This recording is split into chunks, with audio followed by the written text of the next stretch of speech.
Morning, Amsterdam. Thank you so much for joining us.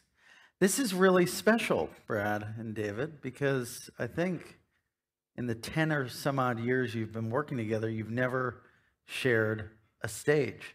That's true. Crazy, isn't it? Yeah. Now, is there some practical... We did this for you. Well, I appreciate the gift, early birthday present. When's your birthday? It's in like 2 months, but... It's because we don't like each other. Well, maybe we can start there. Obviously, it's not a lot of people can say that they've worked with someone for this amount of time. Have you guys ever disagreed on anything as it pertains to XRPL or Ripple in this time? And how have you gotten over maybe some of those disagreements? The only thing I can think of that we've really disagreed on at times is sort of how much Ripple can do. How many projects can we take on? Is it a small number of things that we think are really big, or a large number of things that we think are interesting, but not necessarily, not necessarily world-changing? So this is sort of the scope. And of course, that's evolved over time as Ripple's resources have evolved. I'll just add, I truly say this, I'm not just saying because he's sitting here, but I think David Schwartz is one of the smartest people I've ever met. And so it's really hard to disagree with someone that you think is that smart. Like, if I disagree, it's like, okay, I'm doing something wrong. No, I actually do warn people frequently that I can be very persuasive even when I'm wrong. He does. So they should actually be careful. He has done that to me. Because if I'm wrong and I persuade Brad that I'm right, that benefits nobody. But look, I think he's incredibly smart, incredibly passionate. His more recent adoption of trying to be a comedian on Twitter, I'm less impressed with. We sometimes disagree with his... I did call him a number of times, encouraging him to think about things he was posting on Twitter. My wife keeps threatening to buy me new joke books. You've got your wife on one side and Brad on the other trying to rein you in to no avail. Let's maybe talk about the evolution of Ripple as a firm and XRPL. How has it changed, right, in terms of what people might think of it and what it's sort of become today? I think from the earliest stages, some things have remained constant. Very early on, we decided we weren't trying to be a consumer outreach play. We wanted to play at kind of the infrastructure enterprise side of things. And early on when I joined the company, and David predates me by a couple of years, when I joined Ripple, we were trying to do a number of things around smart contracts with Codius, around identity. Just listening to David speak this morning, it's interesting to see thematically how some of these things are still relevant and still omnipresent. But we decided to really focus on payments at the time. As David has suggested, we have subsequently kind of expanded beyond that. We now have, at the time when I joined, we had about 80 people. Now we have hundreds and hundreds of people. And so I feel like we can do more things. But I will say, I think the culture of Ripple, I hope we continue. And frankly, the culture of the whole XRP community, which has just been phenomenal, is like, how do you create small groups who get a lot of shit done? Mm-hmm. As opposed to, layers and layers, like let's try stuff. And if it doesn't work, that's okay. We try again. We built something called Liquidity Hub, I guess 3 years ago, which really didn't play out the way we thought. And some people say, oh, we failed. Like we succeeded by trying something new in a nascent, exciting space. It didn't develop the way we thought it would. We decided that's not the right place for us to focus. Let's put those resources somewhere else. Just to clarify, I'm usually on the do fewer things side of that argument. So what sort of technical impediments do you think the ledger has faced over the past since the origins, and how have you overcome those? There really have not been that many technical impediments. It's kind of surprising how well these things work technically. I mean, they're not infinitely scalable. There's always fear of security issues, but there haven't really, at least in the XRP ledger space, knock on wood, we really haven't had technical problems. I think the biggest problem, and I talked about it a little bit just a few minutes ago, because of the XRP ledger's design, it's different from other blockchains in some important ways. So like transaction fees are very small because there is nobody who's profiting from it. That's good. It's fixed function, which means you don't have some of the security problems that you have with smart contracts. But the downside is that adding new features is slow. And so like, you know, adding the AMM feature took 2 years. It's great. It came out really nicely, but it would have, you know, other blockchains probably could have deployed something much faster and did. And Brad wants to do 1,000 different things, so that makes it challenging. Yeah. I'm not going to argue with that. So, Waltz, there haven't been that many technical challenges per se, although maybe not being able to move as fast as you would like to is one of them. There have been a lot of just macro and general crypto problems that have trickled down to XRPL and the firm Ripple as well. But those seem to be improving, Brett. Is that a fair take? I mean, at least from a regulatory perspective, XRP is now backlisted on Coinbase and trading. That's good news. But it's not 100% maybe where the industry would need it or want it to be. Yeah. Well, look, I think as you reflect on the last handful of years, we'll call it 4 or 5 years, there are things that are super frustrating. You know, why did the SEC go after XRP kind of first, if you will? There, you know, in some ways you look at that now and you say, we're almost at the very, very end of that journey. I think that, you know, hopefully we have resolution. We can't control that now. The judge, you know, will make the decision when she makes the decision. My estimation is sometime before the end of the summer. Somebody asked me, is that the end of August? I pointed out that September 21st is the end of summer. So I don't know, sometime there. I think my birthday, August 28th, that's the end of summer. You know what? I'll ask her if we could celebrate your birthday with that. That would be, yeah. We'll all celebrate with you. We'll call the judge. But look, it has been frustrating. What has been exciting is the momentum that has been building. I mean, look, there are 3 times as many people here as the last Apex. This community is more active, more vibrant, more entrepreneurial. I mean, it's just awesome. Like I see the momentum and the excitement here, and it's just very palpable. The U.S. market remains, frankly, a laggard. You know, the U.S. regulatory environment, even though Ripple is at the tail end of that, and I think it's strange to me that XRP is in such a unique position and that the market hasn't kind of rewarded that. XRP in the US is one of the few things we can say definitively is not a security. With ETH, I don't know how that's going to play out, right? Apparently Wells notices, which is the SEC kind of pre-warning that we're going to file a lawsuit, have been gone out to consensus, well, purportedly, as I've read, maybe on your side as well, to consensus. You know, we know the Ethereum Foundation has received various inquiries. So look, it's super frustrating. And even it's not just the SEC. The United States kind of current administration with Gary Gensler as the head of the SEC has been pretty hostile towards crypto. But look, you asked the macro question. That has been frustrating. I think we're on the largely on the other side of that. And it's the reason why I'm so excited. And hearing David talk about what's going on in the XRP ledger, I look at the next 5 years and what this community may look like 5 years from now, and I get very excited about it. David, what does that look like from the perspective of client engagement and the penetration of certain products in the U.S. market?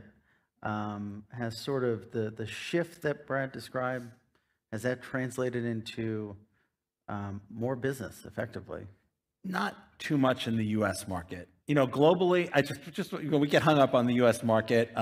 It's a small, it's an important, critical piece. Obviously, I'm an American. I would love to see the United States be a hub for innovation in crypto. It looks like the United States, at least, you know, we'll see. But I just want to point out that like business outside of the United States is great. I mean, the regulatory challenges are much, much more tractable. But, you know, Ripple has licensing in, you know, many countries, and we're launching payments products and other things, you know. In the United States, enterprise adoption is much more difficult. Yeah. Probably tied to some of those regulatory overhang that we're describing. So there's those issues with institutions and maybe financial services firms. From a retail perspective or a consumer perspective, I reckon they're less concerned about Gary Gensler, just more concerned about these things being difficult to use, right? So I was listening to your talk this morning, obviously, as we all were, and I'm curious to get both of your take on how mass adoption occurs. Obviously, I think one component is going to be making this stuff easier to use. Yeah. I think the fact that Iggy Azalea followed me on Twitter this morning is a good sign for mass adoption. But what else is it going to take? Well, user experience is super, super critical. You can't, if you have to understand the technology in order to get it to work, there was a time when you had to understand cars to drive a car. You had to understand copying machines to have a copying machine. We have to turn that corner. But I think the other thing is that we need products that meet needs that real people actually have. One of the things that I mentioned in my talk is, like, for most of us, we're very well connected to the financial system, and getting money into and out of a blockchain is not difficult for us. But if you're someone who, doesn't have a whole bunch of money that you can just, send off and not be able to get to for a while, on-ramps and off-ramps are critical, interoperability, like all of those things. But really what it comes down to is just the user experience has to be great, and it has to solve a problem people actually have. It can't just be interesting. It's like, oh, it's really cool that it can do this thing, right? It has to solve a problem people actually have. One of the things David also talked about on stage earlier today is he had been around in the earliest days of the internet, kind of the internet 1.0. I'm a lot younger than him, but I also was around. Why is that funny? I don't know. I thought that was Frank. Shots fired. I was around those days as well, and I think one of the things that really catalyzed the growth of kind of the internet 1.0 was usability. Yeah. Mosaic came out as a first browser that evolved into Netscape. That trying to use some of these technologies that predated the browser as we know it. I mean, people can't even think about the internet before a browser. But those things didn't exist until, I think, 92, 93. That was the explosive growth. And so I think, again, when I think about the big picture where we're going over the next 5 years, 10 years, I think we are now focused on abstraction layers that can actually, we don't need to know how the technology works. We don't need to know how SMTP works to send an email.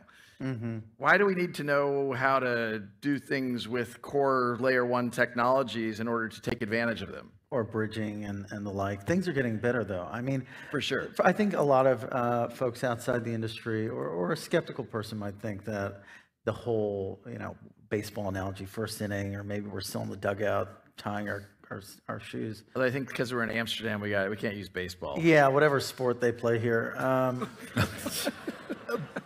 Soccer. I'm sure it's a great sport. Soccer is the same, except they call it football. First quarter of soccer. Or football. Yeah, they call it football. On the pitch. They're going to tar and feather me. No, but in all seriousness, it sounds like cope, right? That we're in the first inning, or it's still early, but to a degree, I mean, this stuff takes a lot of time and energy. One product that probably has found the best product market fit is probably stablecoin, if you look at the adoption of those. And let's talk about that, right? Let's talk about maybe the new name of the stablecoin. Let's do that. David made some news earlier this morning. More news that we're going to... It's like a gender reveal conference. Like...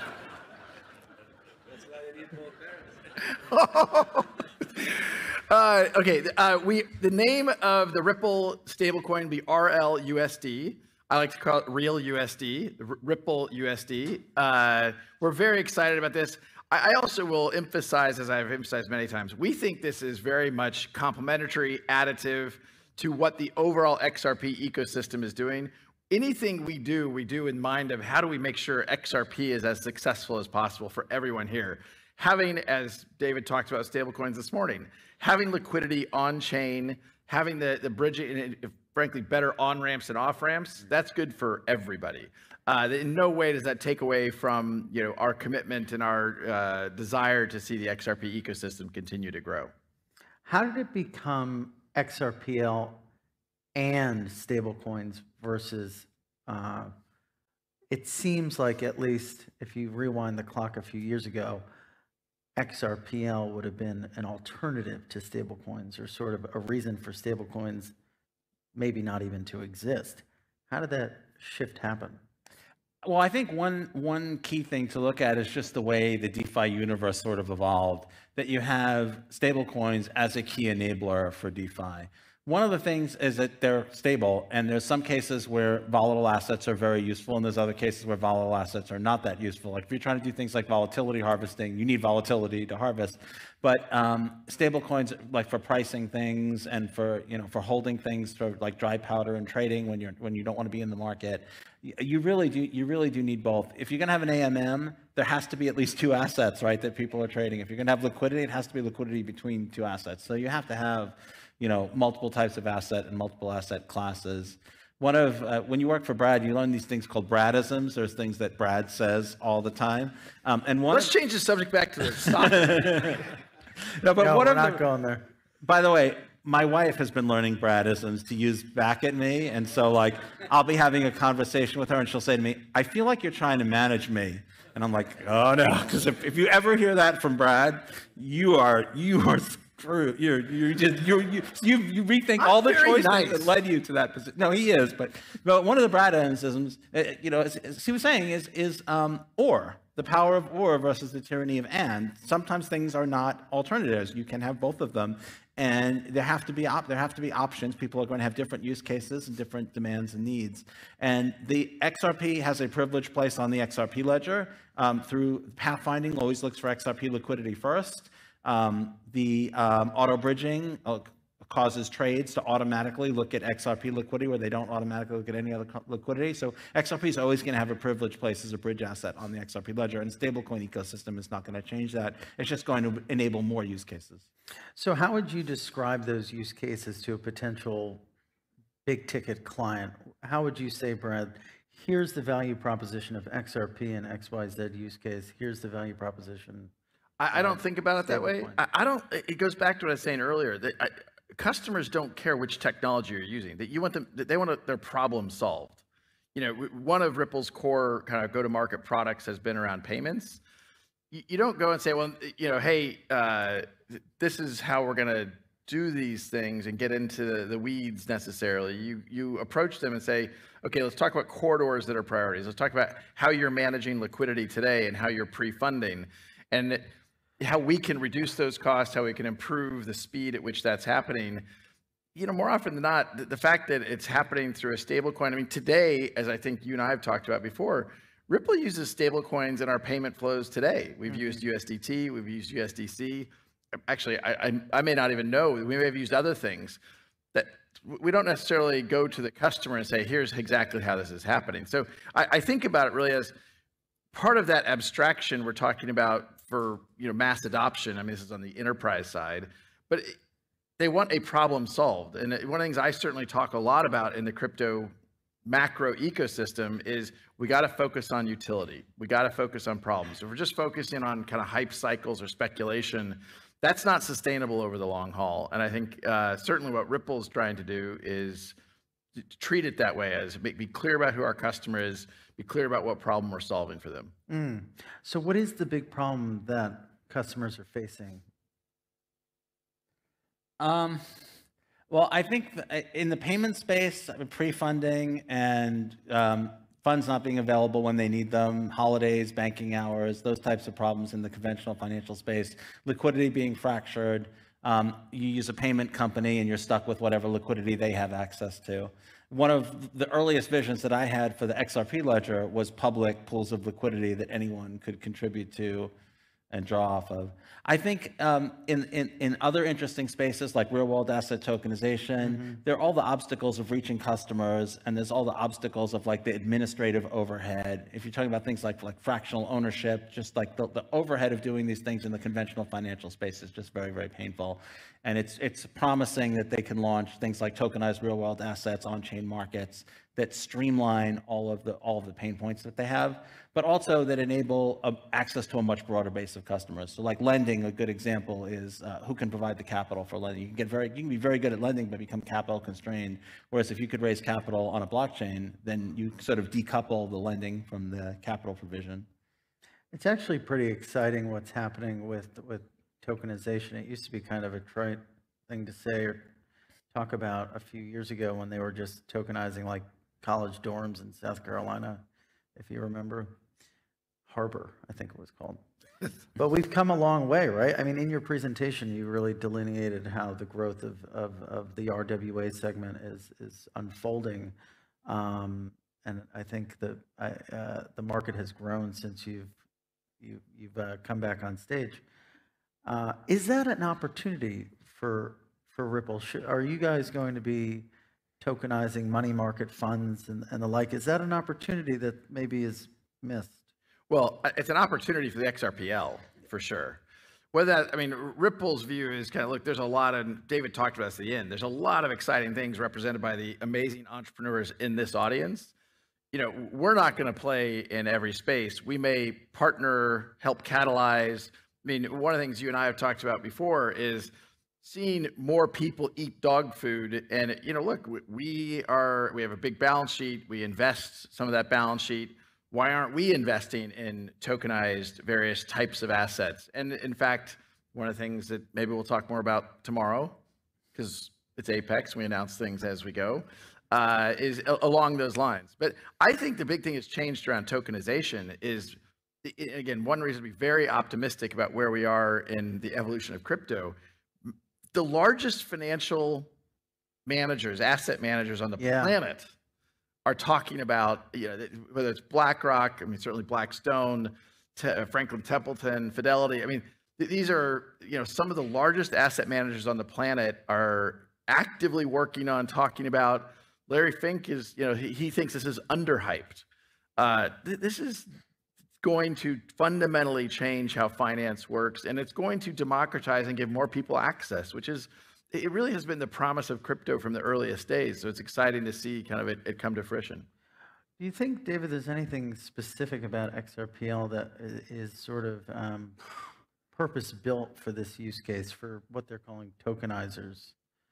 I think there are a couple of things. I think a big one is the lack of sort of incentivized block production, MEV, and there's other types of things that are problematic in conventional finance, like front running and the ability to sort of filter the transactions, reorder the transactions to exploit other people's order flow. In fact, that's not really possible on the XRP. Front running is possible, but MEV is not possible. Like, it's much more democratic and fair. I think the high speed and the low cost, and I think also just the purpose built. If you have a system that has like liquidity in 57 different DEXs and it has 27 different AMMs, and your wallet doesn't understand how any of those things work because they're all different, I think that creates a much more dangerous environment to play in. The counterbalance is that the XRP ledger is fixed function, and so it can't do 400 different things, but it can do 10 different things really, really well. And if those things are the things that people actually want to do, I think it's a really good fit. One thing that we haven't talked about yet is artificial intelligence and the intersection of AI and crypto. How do you see these two technologies, David, interacting with one another? Well, one of the biggest ones is enabling development. That's a big one, and customer support. So one of the challenges with preparing documentation and information, there's a huge challenge getting information out to people. And I can write very technical documentation. I can write very simple explainers. But what LLMs can do is they can suck in all of that technical documentation and answer the actual question that you have, like find the piece that's relevant to what you're doing, convert it into a form that's useful to you. And when you're trying to scale up a developer community, that's a huge obstacle that can be addressed by that type of technology. We've also been looking at things like optimizing the movement of assets. So if you have access to like a huge set of DeFi options, it's just very challenging to figure out what matches what you're trying to do.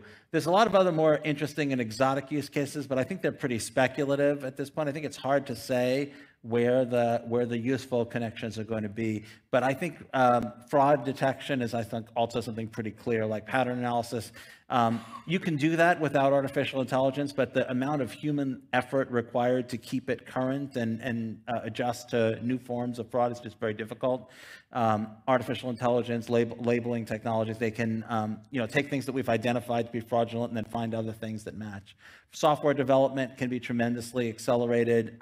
I don't think think we're going to be able to write smart contracts with AI directly, but I think we can significantly reduce the amount of human effort required. Like all of the basic, 90% of the work in building something is just the framework, right? And then putting the actual functionality in there. AI can really streamline that. I think there are going to be other use cases too. I just think it's a little early to figure out where those are going to be. Do you reckon that AI is going to do more good for crypto, or is crypto going to do more good for AI? That's a great question.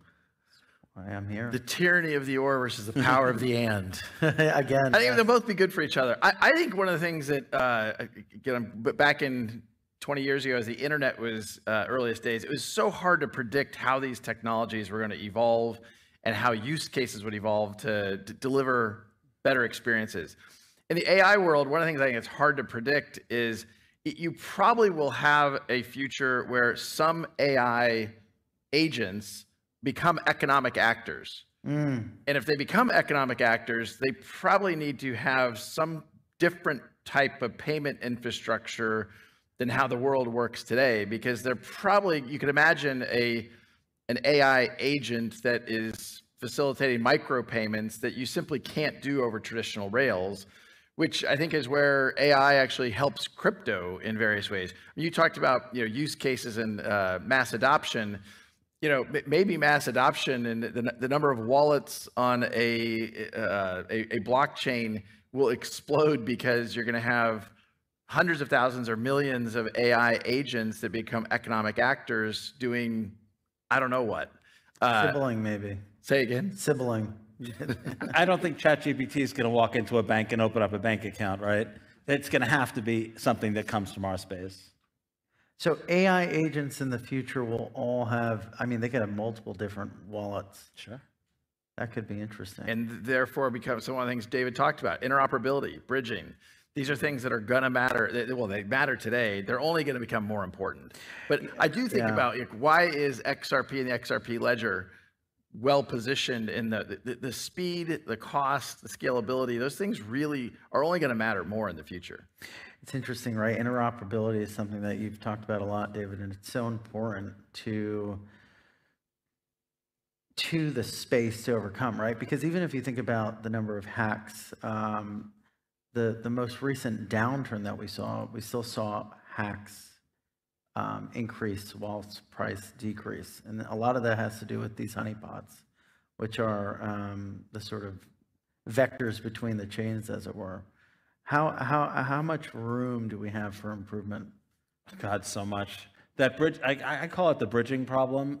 We have bridges that work, but there are still a number of problems in the security space. There's two core problems. One of them is just if the bridge is making a lot of money, then it's going to be expensive. It's kind of going to suck. If the bridge is not making a lot of money, then who's going to pay to secure it? What's going to prevent people from exit scamming? There's those kinds of challenges. The other problem is that either there's somebody who can fix a bridge if it breaks, or there's nobody who can fix a bridge if it breaks. If there's nobody who can fix a bridge if it breaks and it breaks, we're all in trouble. If there's somebody who can fix a bridge if it breaks, they can fix it even when it's not broken, and that's not good. And these are very simple ways of understanding like very deep, serious technical problems. And I've met with a lot of people who build bridges, and I can always immediately see where and I ask them the question, and they're like, "Yep, you're right. Yep, you're right." And I'm like, I'm not criticizing you. This is a problem that we all need to come up with better solutions to. And there are promising technologies, and many of them just push the problem somewhere else. This is a problem that we all need to solve, but we don't have a great technical solution yet. Everybody's working on it, though. So, It's incredibly stressful. If you've ever bridged, it's not fun. Yeah. So, Brad, do you think that you'll share the stage with David again? Or maybe we'll have to wait another 10 years, 20, 30? I don't think we'll wait 10 years. We talked about this a little bit. Like David, we kind of divide and conquer a lot of times. And, for us both to be in the same place is a special opportunity. And I think there will be more opportunities to talk about kind of what's going on and come together. But it's indicative of the excitement we have about what's going on in this room. Yeah, I think the latest tally was 700 or 800 attendees. So that's about right. Wow. Yeah, thank you everyone for coming. I guess we'll just end really quickly. We've got 1 minute and 11 seconds, now 10, 9. What are you guys most excited about for the upcoming year, or for the rest of the year, I should say? David? Well, obviously, the launch of the stablecoin is going to be exciting. There's a number of other XRP ledger plans like lending protocol and so on, and oracles that are coming up. But I'm really excited to see what happens in the political sphere in the United States with now, crypto politics becoming part of mainstream politics. And of course, I'm excited to see, continuing enterprise adoption, bringing people onto the blockchain, and maybe some progress on the bridging problem. I'll echo David.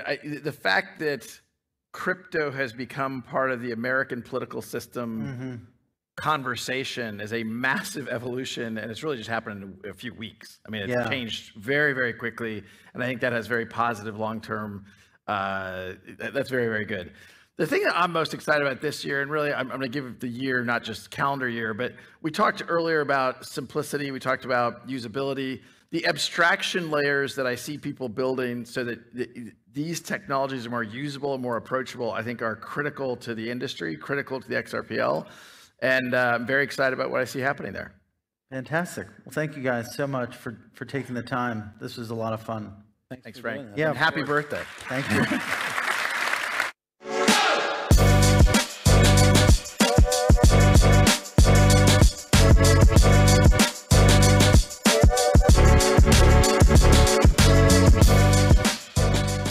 Thank you.